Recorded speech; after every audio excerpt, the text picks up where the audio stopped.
पैशांचा पाऊस, वेगवेगळ्या योजनांची घोषणा, बोगस मतदान यामुळे या निवडणुकांना जनता वैतागली आहे का? खरंच याच निवडणुका आहेत का?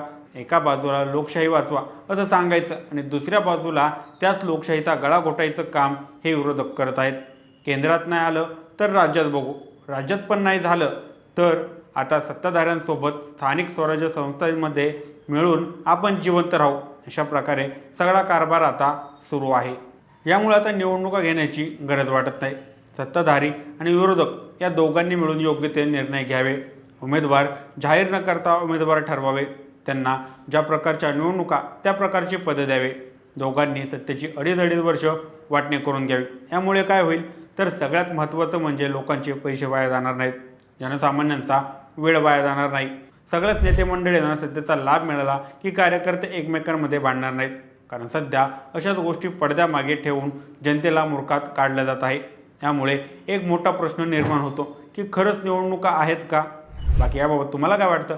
आम्हाला कमेंटमध्ये नक्की सांगा.